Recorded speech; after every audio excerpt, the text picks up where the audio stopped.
Dear students, आज हम dynamics में एक नया चैप्टर स्टार्ट कर रहे हैं। कैटेनरी में करवा चुकी थी, अब मैं आपको कराने जा रही हूँ घर्षण यानी कि फ्रिक्शन। सबसे पहले हम अपनी डेली लाइफ में ये फील करते हैं कि यदि हमारे पास में मान लीजिए आइस के 2 स्लैब्स रखे हों, बर्फ़ की सिल्लियाँ हों और एक बर्फ़ की सिल्ली को दूसरी सिल्ली पर रखें तो हम देखते हैं कि वो आसानी से स्लाइड कर जाती है, सरक जाती है, खिसक जाती है। परंतु यदि हम एक पत्थर के ऊपर दूसरे पत्थर को रखें तो हम और सरकाने की खिसकाने की कोशिश करें तो हम देखेंगे हमें बहुत ज़्यादा फोर्स का यूज़ करना पड़ रहा है। तो ऐसा क्यों होता है? क्लियरली कि जो बर्फ़ की सिल्ली है उसको एक सिल्ली को दूसरी सिल्ली पर खिसकने में, स्लाइड करने में जो बीच में फोर्स लग रहा है, जो इसको रोकना चाहता है वो कम है, जबकि पत्थर के बीच में खिसकाने पर जो रोक रहा है खिसकने से वो फोर्स ज़्यादा है। तो ये रोकने वाला जो बल होता है, जो हमारी जो 2 बॉडीज़ दे रखी हैं उनके बीच में खिसकने से रोकने वाला जो बल है, हम उसको फोर्स ऑफ फ्रिक्शन या घर्षण बल कहते हैं। अब हमने यहाँ पर एक जो डेफिनेशन होती है, एक इसमें एक चीज़ और कि जो ये रोकने वाला जो फोर्स होता है ये केवल जो अपनी बॉडी से उसी पे निर्भर नहीं करता बल्कि उसके भार पे भी निर्भर करता है, और इसीलिए हमेशा घर्षण बल जो है वो भार के प्रोपोर्शनल होता है। अब देखिए हमारे पास ये जो घर्षण बल है इसकी मैंने आपको डेफिनेशन यहाँ पर दी है। ये मैंने दी है कि जब 2 पिंड परस्पर स्पर्श करते हों तो पिंडों का वह गुण जिसके कारण उनके मध्यस्थ उनके स्पर्श बिंदु पर एक स्पर्शी प्रतिरोधी बल उत्पन्न होता है, तो वह जो एक पिंड को दूसरे पिंड पर सरकने या फिसलने से रोकता है मध्यस्थ घर्षण बल कहलाता है, और इस बल को हम फोर्स ऑफ फ्रिक्शन या घर्षण बल कहते हैं। अब ये घर्षण बल कितने प्रकार का होता है? Kinds of friction. पहला है स्थैतिक घर्षण, घर्षण यानी कि स्टैटिकल फ्रिक्शन। जब 2 रफ बॉडीज़ एक दूसरे के कांटेक्ट में हों और संतुलन की स्थिति में हों तो उनके स्पर्श बिंदु जहाँ वो टच कर रहे हैं उस पे जो फोर्स ऑफ फ्रिक्शन प्रोड्यूस हुआ है वो स्थैतिक घर्षण यानी कि स्टैटिकल फ्रिक्शन कहलाता है। सेकेंड है लिमिटिंग फ्रिक्शन यानी कि सीमांत घर्षण। इसी को हम सबसे ज़्यादा काम में लेंगे।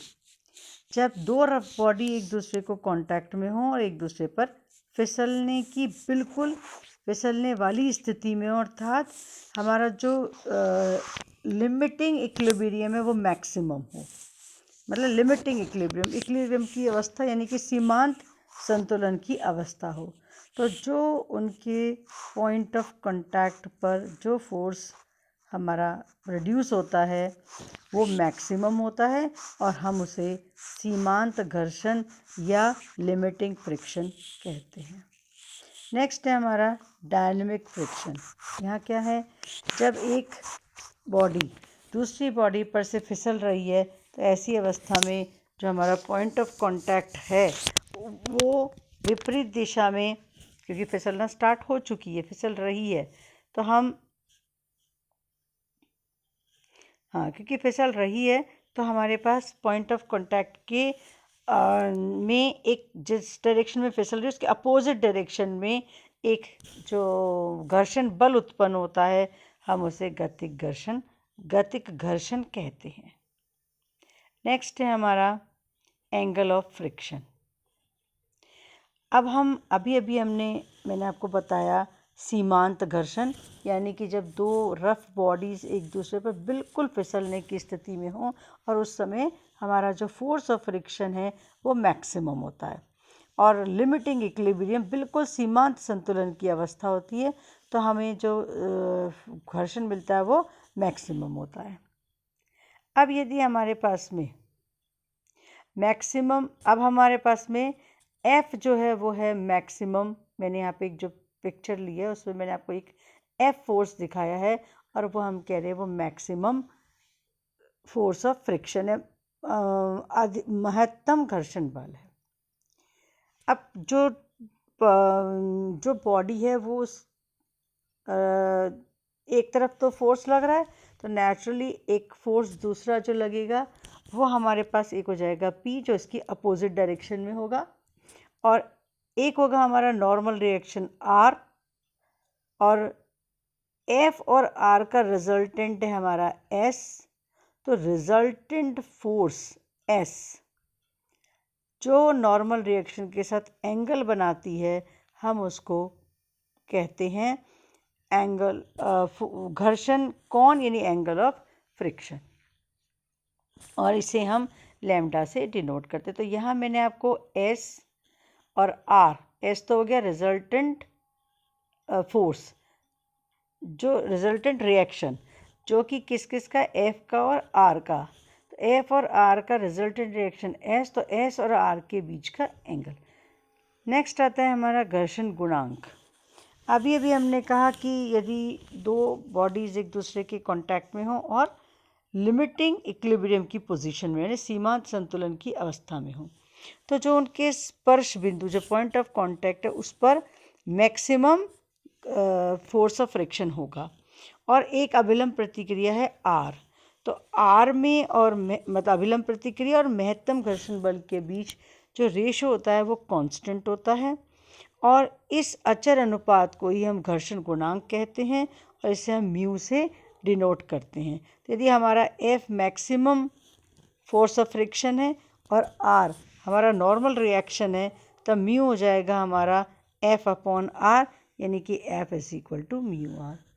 और क्लियरली यदि हमारा म्यू मैक्सिमम होगा 1 और मिनिमम होगा 0, तो इसका मतलब है कि यदि हमारे दो बिल्कुल चिकनी बॉडीज़ हैं, तो उस केस में कोई फोर्स ऑफ फ्रिक्शन है ही नहीं, रोकने वाला कोई है ही नहीं, तो म्यू इज इक्वल टू 0 हो जाएगा।